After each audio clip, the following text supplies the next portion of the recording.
Welcome to another episode of Uncomfortable Conversations with a Black Man. I've read your emails, I've heard you, so I'm going to start this episode a little bit different by reading an email that gave me hope, changed my life, and I promise it'll do the same for you. Lynn wrote, "Dear Emmanuel, I grew up in the 1940s. My family were good people who were unconsciously racist. Negro was a term we used. Racism, like religion, was drummed into me. It's hard every day to choose not to judge, but I'm listening. I'm 73 and I'm still learning. Don't give up on people like me. I'm awake now and determined to wake others up. Bless you, my brother and my son." Well, Lynn, I won't give up on you. And that's why I'm back here in our safe space to have another uncomfortable conversation. You see, so many of y'all have sent emails and I've read them, and there are three consistent themes and questions that have been asked that I want to address. The first being, well, Emmanuel, what about the broken Black family? What about the lack of Black fathers? Isn't that the biggest contributing factor to the lack of success for Black people? Statistically, you may be right. 64% of Black people grow up in a home with one parent, as opposed to 24% of white people.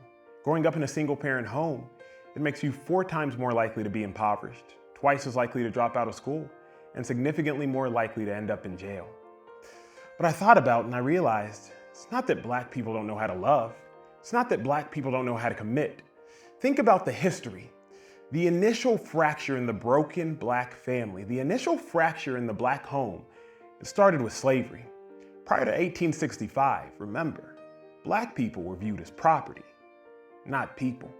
When Black people wanted to engage in marriages, they were called abroad marriages because a husband may belong to one owner while the wife and children belonged to another. And as a result, the husband would only be able to see his family on Wednesdays and Saturdays, so long as his owner, his master, permitted. So when I think about that, I understand that this fracture in the broken Black family, the reason it exists to a degree is because marriage has been lawful for Black people for 5 generations. To put that in context, my grandparents wouldn't have been allowed to be married. I don't say that as an excuse, but I say that to give you understanding, my white brothers and sisters. I say that to give you empathy, my white brothers and sisters. You know, another question I get asked, well, Emmanuel, if I as a white woman want to wear braids, how do I know that I am not being offensive? What is this concept of cultural appropriation? And I think about 2 things. In the late 1800s, Jim Crow laws were formed and they disenfranchised Black people.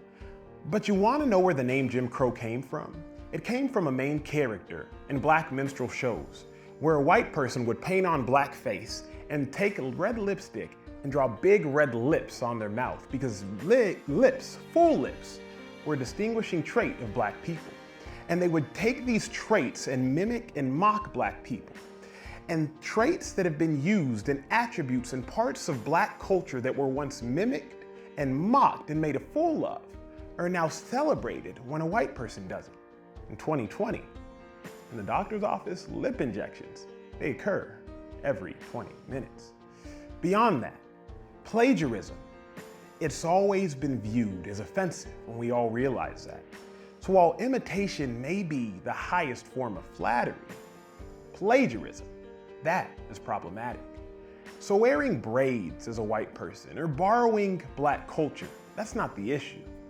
Just make sure you know the history and make sure that you cite your sources.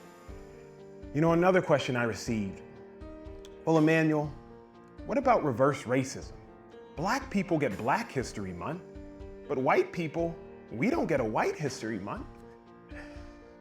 To that I submit this. White people and white culture, it has always been esteemed in America. Me as a Black man, I navigate America. I navigate America as a visitor, whereas for white people, it's home. And so Black people, we often try to find ways to band together to celebrate and esteem our culture, to celebrate and esteem ourselves. But when you think about racism, there are 3 components: power, privilege, and prejudice. Two of those things, black people historically never had. I played in the NFL for the Philadelphia Eagles. In my first year on that team, there was a defensive lineman, 6'4", 320 pounds. And every single day, for whatever reason, he would bully me, make a joke about this, make fun of me for that. And one day after practice, I finally stood my ground. And I said, "You are the worst teammate I have ever encountered." You see, I stood up for myself. It would be foolish to say, "Emmanuel, you are being a reverse bully." Just imagine how silly that sounds. In the same manner, black people, all we've tried to do is stand up and esteem ourselves, stand up and band together. That's why we refer to each other often as black kings and as black queens. Because a society and a culture that has forever tried to tear us down, we realize we have to depend on each other to lift one another up. I want to end this episode in the same manner in which I started, with an email that I received. This came from a sweet friend, Renee.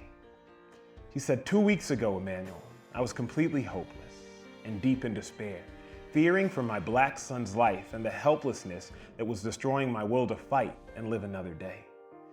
Then my sister posted your first episode and something changed in me. You showed me that there's hope for us. The example you are setting for my son is showing that strength is not in anger, it's in action. Your message filled my heart with hope, and so I say thank you. Change is coming, and it starts with you. Now, while that email was addressed to me, it really was addressed to you, because change is coming, and it starts with you. So for that, I say thank you. And thank you for tuning in to another episode of Uncomfortable Conversations with a Black Man. I see your emails. I hear your emails. Continue to converse with me. Continue to dine with me in our safe space.